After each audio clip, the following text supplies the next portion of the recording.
Hi, I am Beaver Buddy. What if a city could forget how to smile? At the end of this story, you will find a moral that you will never forget. In the middle of a gray and silent city lived a tiny broom named Basto, who danced while sweeping, twirling with joy as dust sparkled in the morning sun. But no one noticed him. People rushed by with serious faces, stepping over his handle like he was part of the sidewalk. Still, Basto twirled every day. One rainy afternoon, Basto met a peculiar friend, Luma, a blind pigeon with feathers that shimmered like spilled paint and a laugh that echoed in puddles. Luma didn't care that she couldn't see. She saw the world through sound, smell, and touch, and she could hear the music in Basto's sweeping. "You dance when you sweep," she chirped one morning, "and your rhythm tastes like cinnamon and clouds."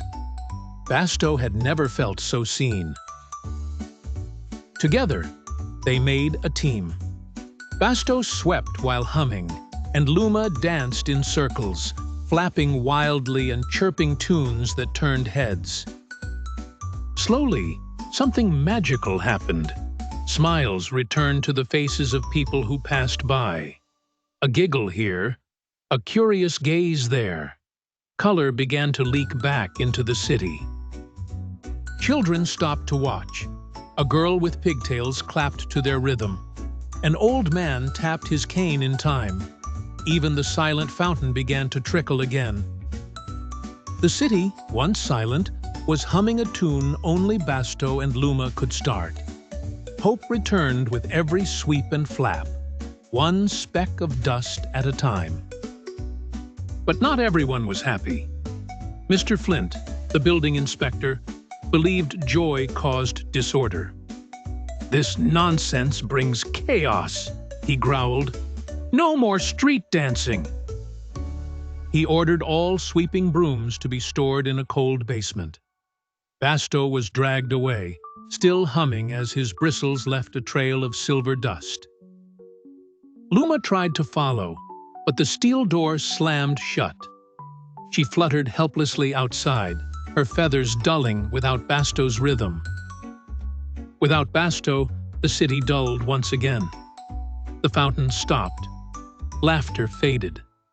Pigtails drooped. The smiles shrank back into pockets and shadows. Luma flew over the rooftops, whispering to other pigeons, squirrels, and alley cats. "We must rescue him. The city needs Basto's dance." That night, dozens of animals crept into the basement. A raccoon picked the lock. A hedgehog rolled in first. Luma chirped the rhythm. 1, 2, twirl! Basto was dusty, but glowing with hope. "I thought I was forgotten," he whispered. "Never," said Luma. "You're the city's heartbeat." They snuck back into the streets, silent as dreams, and as the moon dipped low, Basto began to sweep again, each step a memory reawakened. This time, the people woke to find words in the streets.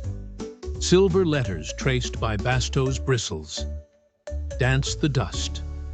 Dream the dawn." The words lit up. Children traced them with their toes.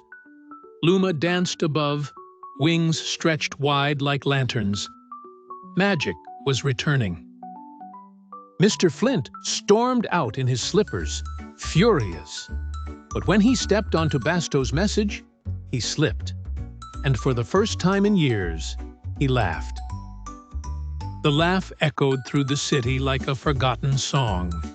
People opened windows, clapped, and joined the strange little parade behind Basto and Luma. Basto twirled through alleys and streets.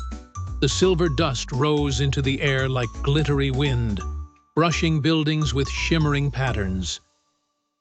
Potholes closed with sparkles, cracks in walls filled with blooming vines. Lampposts bent to sway with the rhythm of the joy below. The city transformed into something new. Not just a place of work and silence, but one where every corner might hold a giggle or a glittery sweep. Basto became legend. Children drew him with wings. Luma was painted in murals as the bird who saw with her heart.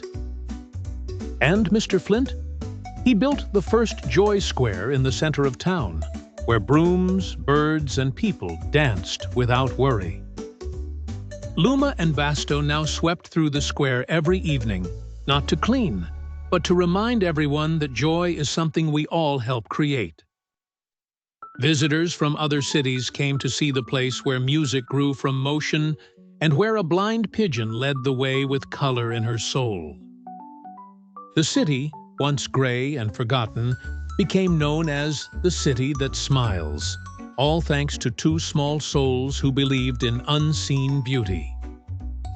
Moral: even the smallest joy, shared with love, can bring color to a world that has forgotten how to feel.